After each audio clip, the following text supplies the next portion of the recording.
warahmatullahi wabarakatuh. Perkenalkan, nama saya Fajar Maulana Wibowo dari Universitas Muhammadiyah Purworejo. Di sini saya akan menjelaskan tentang sistem komputer. Yang pertama, program aplikasi. Program aplikasi adalah suatu subkelas perangkat komputer yang memanfaatkan kemampuan komputer langsung untuk melakukan tugas yang diinginkan membuat atau perangkat lunak terkait yang harinya akan digunakan untuk membantu melaksanakan pekerjaan penggunanya. Contohnya Microsoft Office, Adobe Photoshop, Adobe Dreamweaver. Jadi program aplikasi adalah suatu perangkat lunak yang dapat membantu kita dalam melaksanakan atau melakukan tugasnya dengan mudah. Contohnya kita dalam menggunakan atau membuat surat, pasti akan terasa mudah jika kita ada aplikasi yang mendukung itu dalam bekerja. Misalnya adalah Microsoft Word. Aplikasi berdasarkan program utility, yaitu ada 3: antivirus, antivirus dan data compression, backup server, dan 4 cleaner. Antivirus adalah suatu aplikasi yang dapat diaplikasikan dipasang pada setiap sistem operasi terutama Windows.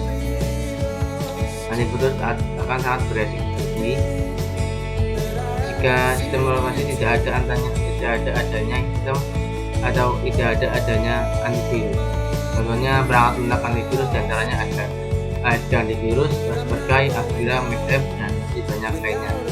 Dan juga antivirus yang buatan dari Indonesia yaitu Microsoft dan DCMFI. Jadi jika laptop kita tidak ada yang namanya antivirus, maka akan sangat beresiko tinggi. Contohnya ketika kita tidak tahu flash disk ataupun hard disk yang kita masukkan ke laptop kita banyak ada virusnya. Nah, itu dapat merusak suatu file atau aplikasi ketika kita memasukkan atau menyambungkan ke laptop kita. Jadi betapa pentingnya antivirus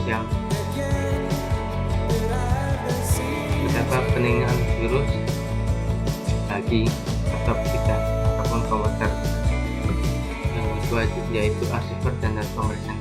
Perangkat lunak yang untuk membuat file menjadi arsip sekaligus mengkompres atau memperkecil ukuran dari suatu file. Misalnya Anda punya 80 file dokumen yang ingin Anda kirim ke email ke teman Anda. Jika Anda kirim satu persatu sebanyak 80 file melalui attachment email tentu akan sangat merepotkan. Jadi archiver dan data compression adalah perangkat lunak yang dapat memperkecil suatu ukuran dari suatu file tersebut. Contohnya ketika kita hendak mengirim satu file ataupun video, pastikan ada yang namanya limit dari suatu aplikasi ataupun website. Nah, jika kita telah melebihi batas dari limit tersebut, kita dapat memperkecil ukurannya dengan aplikasi maupun suatu website yang dapat memperkecil atau mengkompres dari file kita, yaitu yang kemudian backup software. Jika Windows atau chip digunakan untuk membuat arsip dari file, maka backup software digunakan untuk membuat arsip dari variasi hard disk drive dengan kata lain data yang dihasilkan adalah keseluruhan pasti termasuk dalamnya. Beberapa perangkat lunak untuk kebutuhan backup dan data Norton Ghost, Nova Backup, dan Acronis Primet. Jadi backup software adalah suatu software yang dapat membuat arsip dari variasi hard disk drive. Jadi dapat membackup suatu perangkat lunak atau keseluruhan data dari satu laptop. Jadi semuanya bisa di-backup dalam aplikasi tersebut. Yang keempat, disk cleaner. Perangkat lunak yang digunakan untuk memeriksa atau checking status hard disk drive, diantaranya Crystal Disk Info dan HD Sentinel. Pemeriksaan hard disk dimaksudkan untuk mengetahui status atau kesehatan, temperatur, dan lain sebagainya dari hard disk drive yang bersangkutan. Dengan demikian, kerusakan fatal pada disk drive, misalnya bad scatter yang berbahaya pada data yang dapat diantisipasi. Kemudian aplikasi berdasarkan freeware, shareware, adware, dan open source. Yang pertama freeware, yaitu software yang sifatnya gratis untuk digunakan dan tak bisa dilihat source code software tersebut, dan biasanya saya sangat tidak boleh memodifikasinya. Contohnya Google Chrome, Mozilla Firefox, Microsoft Edge, dan masih banyak lainnya.